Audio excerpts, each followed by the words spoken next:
everybody. My name is Donna, and this is Cathy. We are with The Edge with Donna and Cathy. Yes. So your name is Cathy, and I'm Donna. Uh-huh. So that's hence The Edge with Donna and Cathy. Cathy. Yeah, there That's you right. go. That's Thank right. you so much for watching. We appreciate you watching us every Monday, Wednesday, and Friday. Mm-hmm.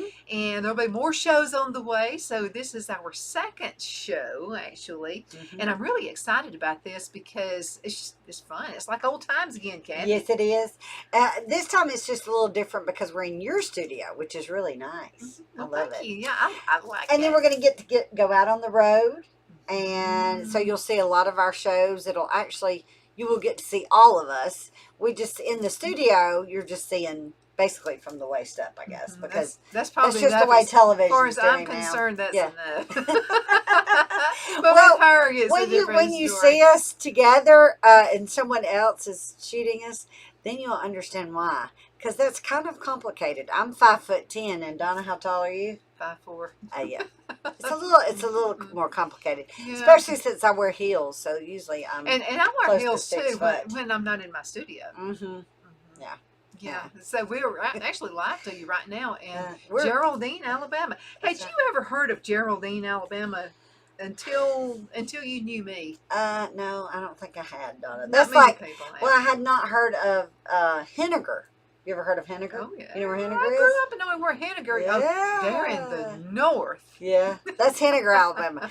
I did not know about Henniger until actually my sister lived in Scottsboro many, many years ago. Mm-hmm. And then actually there was another little pretty community, Goose Pond. Oh, Goose Pond. Mm-hmm. Oh, yeah, that is gorgeous out in there. Many years ago she lived there. Now she actually lives in Arab. So all this is that just area gorgeous area. Yes, and my niece lives in Albertville. Mm-hmm. So it's just basically from Calhoun County north. I've been exposed to a lot over the years. Slowly. This is just pretty area, and we've got.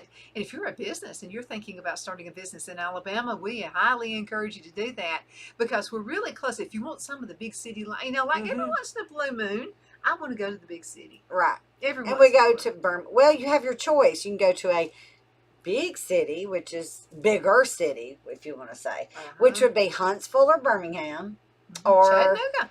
Yes, Chattanooga.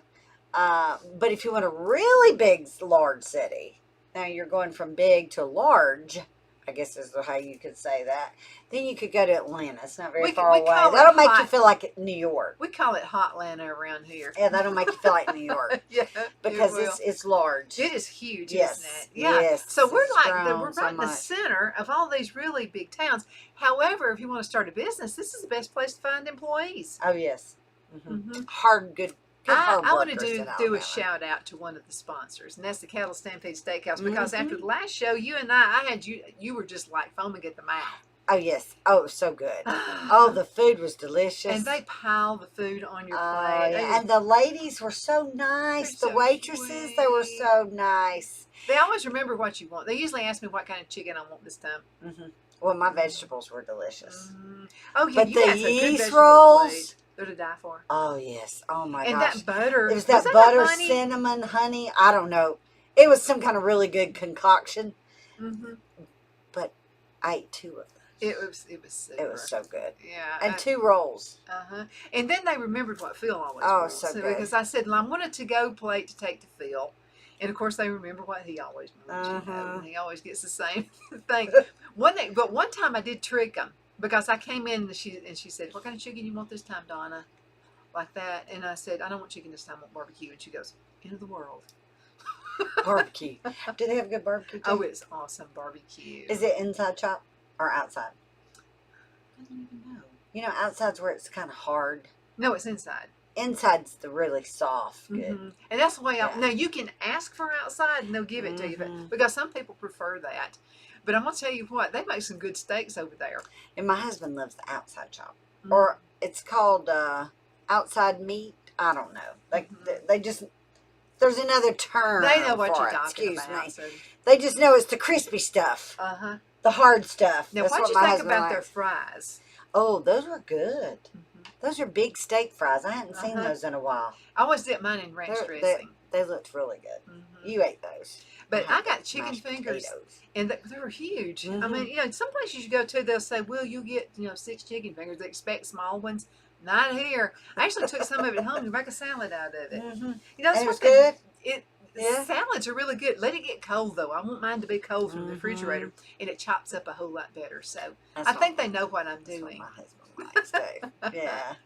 It's super, super good that way. But go check them out. Cattle Stampede Steakhouse. They're located in Fort Payne, just off of 59. If you're listening to us right now and you're in Chattanooga, all you got to do is head south.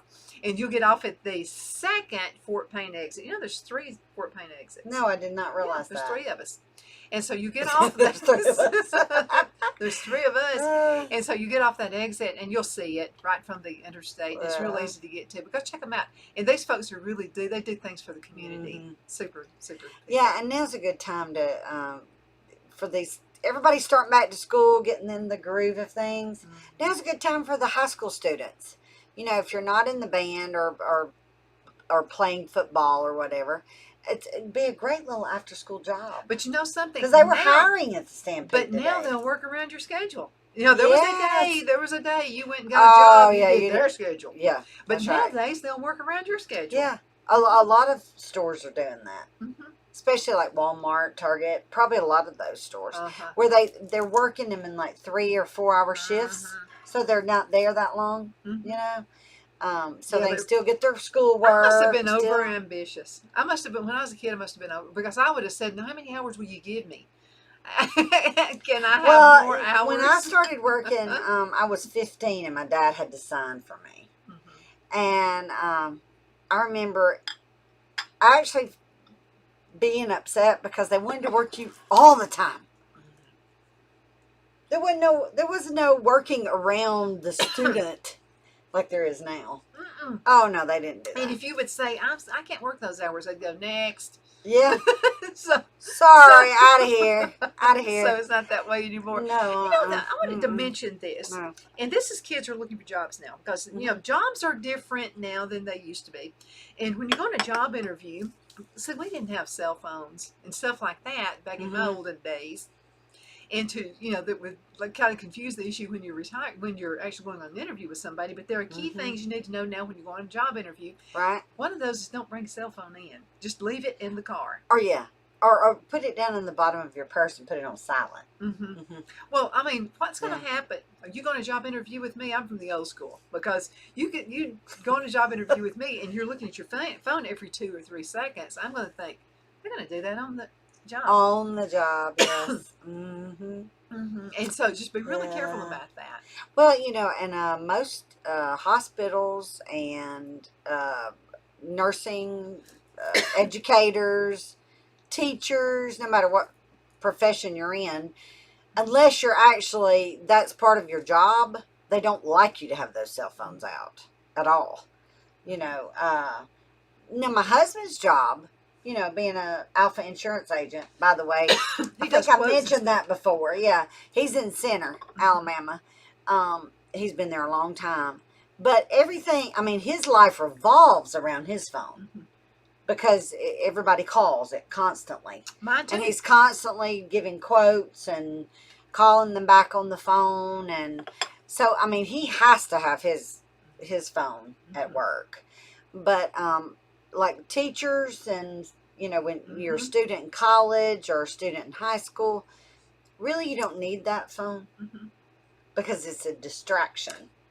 It is. Yeah. So actually you don't, that makes sense when you go to a job interview to not have a phone, And Cathy, think about this. Remember the first job interview you went on, you probably didn't know anything in the world about the company. You didn't know anything. What do they do? What do they manufacture? How do people act? How do they dress? Because different places you want to dress for the company. Well, see, and I didn't. And to be honest, Donna, I didn't have that opportunity. I actually, modeling was probably my first job. So, and we didn't have cell phones. That was not a concern. My parents didn't have to be worried when I went to the BJCC and did the Sunday modeling market on Sunday mornings, which now that's dissolved years ago. It's in Atlanta now is the market, but yeah, nowadays though, Oh, it's terrible. And then I heard this ad on the way here today. And it's bad enough that we have to worry about our children getting on the roads. So I really feel for these young parents that their children are just turning 16 and they're just getting out driving, because it's not only you have to worry about the distracted cell phone drivers or the distracted drunk drivers, right? But the advertisement was for marijuana drivers. Oh my goodness. Oh my. Yes, I actually heard it on the radio. And it said, I don't know exactly. It was to the effect of, if you don't feel yourself or something behind the wheel, then don't drive. Hey, how about don't do it to begin with? Don't do the influence thing. Just don't do it at all. I gotta say, this is from the experience. Okay, the people I know went to school with who did drugs barely know they're on Earth. I mean, because it really doesn't fries your brain. So be thinking about that. Okay. Yes, but I really feel sorry for these parents. Can you imagine? I mean, I feel sorry for you parents that are just now capturing the age of the 15, 16-year-old that's getting out there having to drive in this. Yeah. I really do. Plus, gas prices are high on top of that. So, not only have you got to pay higher gas, you got to pay higher insurance, and you don't know if you're fixing to have to buy a green vehicle. Do you want to get me started on that? A green vehicle. It costs $60,000. And then if something happens to the battery, there's another $30,000. Well, yeah, I mean, people can't afford that right now. I don't know. I know we can't. I don't know what is going to come of what's all is going on right now. But I think it is a good idea that we slowly go greener, if you want to say it that way. Yeah, but slowly, because people can't afford. But to produce these cars, we gotta have gas. Yeah, but to produce these cars and the batteries that go in them, you're still using that dirty old word fuel. Yeah. I mean, it's still going in it, so you're really not getting anywhere. I say just let people whatever they can afford. If you want green, go for it. Yeah. Well, and the bill I think that Biden signed yesterday, correct? I understand his agenda and because I don't like to get into politics. Nobody does. We don't want to talk about politics really. I love it. But I will say this. He's looking at the big picture down the road. And that may have been great and fine if we weren't in a war with Ukraine. And we're worried about people starving across the world right now.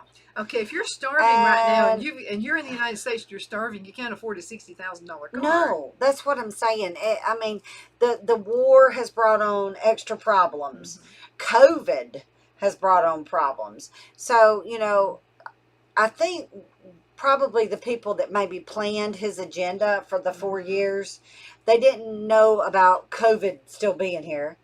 And they didn't realize Ukraine and Russia were going to be in a war. I'm sure they didn't realize all these things. But I was hoping they would, because they're not going away. Yeah, but advisors should know these things. Yeah.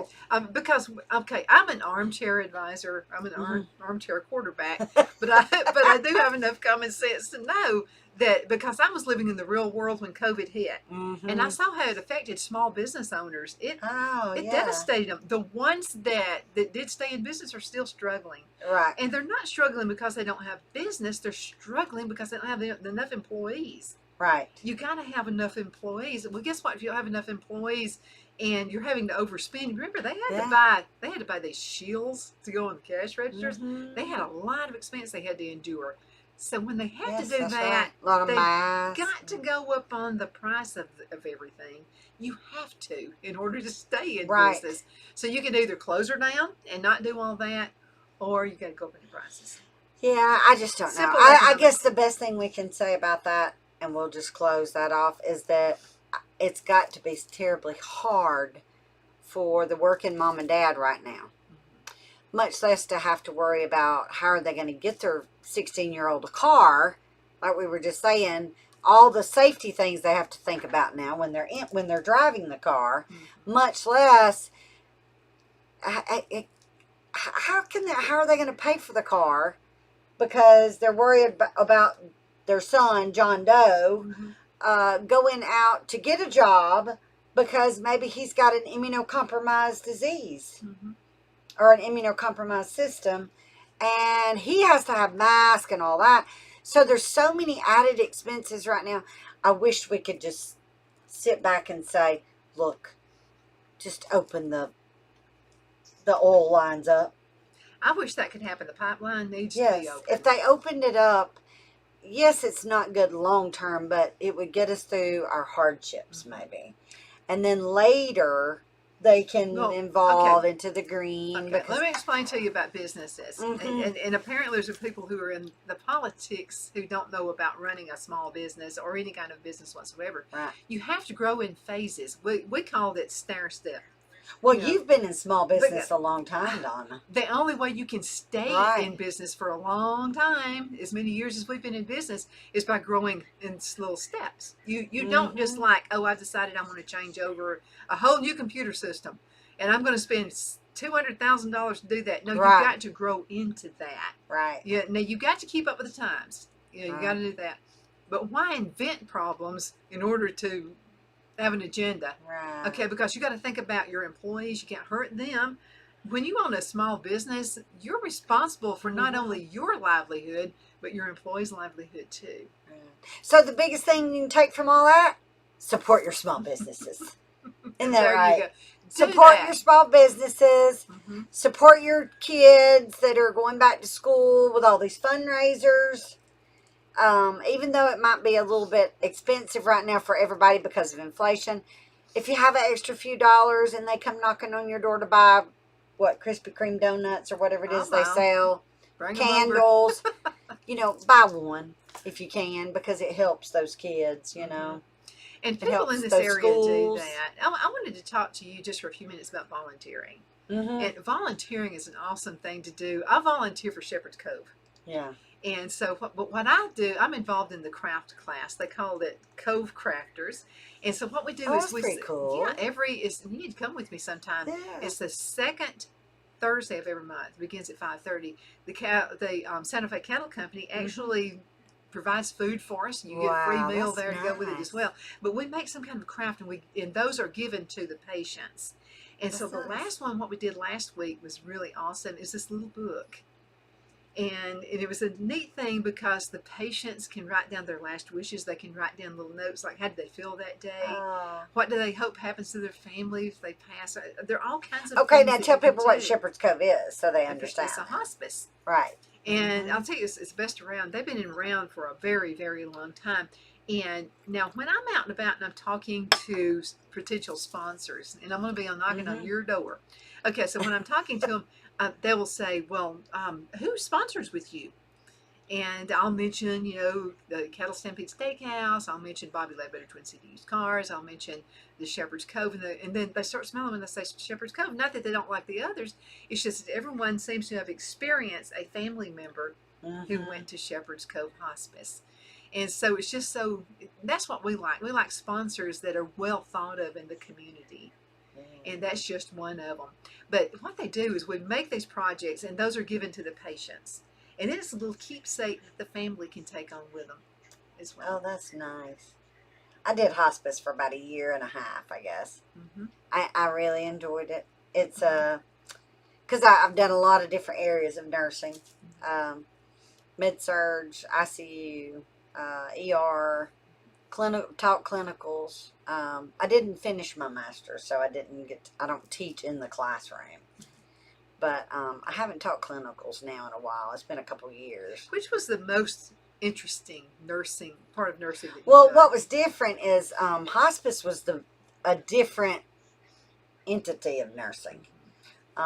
Because in the hospitals or school, you teach everybody, you chart by getting better. Everybody gets better, In hospice, it's a lot different because you don't get to chart that way. You're charting constant declines. So it's really heart-wrenching. But met some wonderful people at the hospice I was at, and probably Shepherd's Cove, I'm sure, where you've gone. A lot of people know the hospice I worked with, which was Lakeside Hospice in Pell City. Wonderful group of people. Yeah. Dr. Larry Wimberly, I hope he gets to see this because he's a fine man. He actually used to be at Parker Memorial Baptist Church in Anniston. Yeah.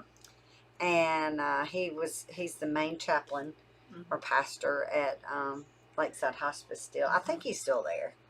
I'm pretty sure he is. So just a really good family. He moved from Anniston to Birmingham many years ago. But just he's still doing it. And he was Dr. Larry Wimberly at Parker Memorial when I was a little girl. So it tells you it's a long time. And he's still doing it. God's been good to him. Yeah. He still looks great too. Last time I saw him, which has been a few years.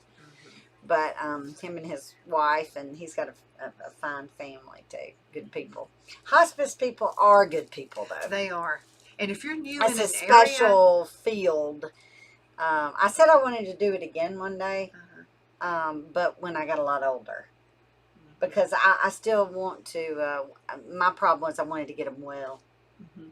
Absolutely. I had that heart. I wanted to get them well. I wanted to go back to the hospital and get better. And a lot of times you don't get better in hospice, Well, I wanted to mention this. The Albertville area is growing like gangbusters. Oh, every time crazy. Kathy, every time I go over there, there's a new building Wow, being put up. yes. Now, what that means is a lot of folks, some of you folks in all 50 states are probably being sent here to Albertville, Alabama, and maybe you're wondering about it. Maybe you saw on Indeed or one of the job searches a little town called Albertville, Alabama. It's just a few miles from where we live right here in Geraldine, but they are growing like crazy. So this is the thought. So, because I remember how I felt when we moved to Charlotte, North Carolina. Right. Kathy, I didn't know anybody. Right. I mean, it was just, you just got planted. Phil took a job promotion, took us there. And so one of the best ways, if you've been planted into a different area, one of the best ways to meet the cream of the crop is by volunteering. You're going to meet the best people in the area. Those are the ones who really care about your community, and they really care about you. And you might meet your future employers. Let's just go on ahead and just put it out there. A lot of times it's who you know when you get a job, right? A lot of times that's just the way it is. So you would be in the mix of the people who are really the people who are rocking and rolling in the area, and those are some really good folks. Well, years ago I did, when my children were young, I did a lot of volunteer then with Junior League and with Concern for Children. We used to have, they used to be on Noble Street back then in Anniston. Some really wonderful people too that I work with. Where it's against the law, by the way, to wear blue jeans still. Yeah. I don't think they encourage that. Anyway. It's still on the books, Kathy. Yeah, but it's just really, really. It's a good thing to you can volunteer through church, through school. Now, I did a lot of volunteering to my children's school as far as that went too. So a lot of people can get out there and do that. You don't if you don't have children, you can still volunteer to help. And let me tell you something else that's pretty cool. Raising money for the playground. Let me tell you something that's really good. We've only got about 5 minutes, and I got to mention this. This is really awesome. Okay. So if you've been laid off and you're drawing unemployment, the first question people ask is, can I volunteer and still just draw my unemployment? Yes, you can. And let me tell you what employers love about this. If they've laid you off and you're volunteering, they are loving to know that you're taking care of folks out in the community. While you're hunting a job. They know that. That is a good idea. They love it because this is like companies are looking for well-balanced employees. Not only do they do a good job on their work, what they're doing, but also that they care about people in the community and they volunteer. Right. Well, we used to could do a lot more than we do in schools now, but now they've had to change some of the rules because a lot of years ago when my daughters were young, I volunteered to be their cheer sponsor, which is their cheerleading coach. Now that's got away from that, I think now. I think now you have to be part of the school system. Like my daughter that's over the varsity cheerleader, she teaches. They have to teach there now. I think the coaches do too, I'm pretty sure, with football and basketball. I think they all have to be part of the school system. So keep that in mind, folks, because that means that's a lot more on those teachers. So be kinder. They've probably had a long day teaching kids at school. Yeah, they have. And now they're coming out to do Friday night coaching. Yeah, let's just add something else to that. Yeah. You know, another thing about looking for a job that we didn't have back in our day was the internet. And, you know, you get on the internet, look on the Facebook page, like you don't know how to dress on this job interview. How am I going to go on their Facebook page, and you'll probably see the people who work there and how they're dressed on the job. But kick it up a notch, though. You need to do that. So if you see they're wearing blue jeans, wear khaki pants. Right. Yeah. Don't do what others do. You know, as the old saying goes, it's not where your clothes come from. It's not how much they cost. It's how you wear them. And clean and pressed. That's right. Yeah. You know what my granddad used to say? Both my granddads, one worked for the USDA. He's the one who owned this farm that we're on right now. And then the other one worked in a cotton mill, and he was the plant superintendent. And so they interviewed people constantly. And both my granddads said, you know what? We would sit there and talk to them. They looked them straight in the eye. And also, if they said yes or no, sir, that kind of thing. Right. But they also looked at the back of their shoes when they were walking out to see if they were, yeah. They'd say, you know, wanted to see clean shoes. Wow. That was a big deal back then. And it's, I think it probably would stand right now. Absolutely. That's pretty cool. Which is kind of hard to do if you live on a farm. Well, yeah, and like you were saying, and over the next shows, hopefully Donna's going to take us out on this farm. Because I'm so excited. We're in the studio now, but I'm so excited to go out and see in the farm and watch her grow some things. And because we want to do some of those fun things too as well. We're going to put a winter garden in. Yeah. Well, you know, I've saved some potatoes. And they've got eyes on them. Oh, good. So I'm ready to plant them. They sprouting up. So I may have to take a few photos. Or do you got to do video that. Yeah, do that. And then do a few little videos and put them on our Facebook page. All you got to do is look up I just hope that they don't flop. The Edge with Donna and Cathy. Just look it up and you'll find we stick out there before everybody else does. So go ahead and look for her pictures. She's going to do that too. We'll be making little videos. We did some when we went to the Cattle Stampede Steakhouse. Oh, yeah, we did. We sure did. And you can see the food. Oh, my God, it looks delicious. Oh, it's awesome. And it was delicious. You ate the chicken. I ate the vegetables. But yeah, what kind of chicken do you I'm ready. I'm ready to go. I want to go to Chinese and Japanese and American. And I want to go to all I'm getting of them. ahead of the game. Right? Okay, is there a food you don't like? Bakeries. Especially bakeries. Oh, yeah. Oh, my goodness. There was a bakery. We used to have a store in Opelika. Okay, so send in some bakeries. Pepperell Parkway. You know where I'm talking about in Opelika? So we used to have a store there. It was a Nextel store. And there was a bakery right there. And I'm going to tell you what, Kathy, it was awful. It was like I would smell that awesome bread. Less than a minute left in the segment. We're fixing to have to go. I've enjoyed it. I've had a good day, a good time, good day. It's been awesome. Kathy, thank you so much for being with me today. We'll see you next show. Absolutely. And y'all hang in there. And remember, there's a number of ways you can listen to us. You can go to channel 182 on Charter Communications. Another way you can find us is on Roku, Apple TV, and Amazon Fire, and that's on Abundant TV. This is a Christian station, and they are about to go even bigger than they already are. They're out of Cincinnati, Ohio. They're going to go bigger, and we're going to have about 1 million more viewers. So if you're thinking about running an ad with us, this would be the time to go ahead and get involved. Get on board now. We have introductory rates now. Right. And we're hoping to expand. We ran the first show as an hour show. These next shows will be approximately 30 minutes at a time. So, but anyway, I'll see you next time. Thanks, Kathy. Have a great day. See y'all later. Bye-bye.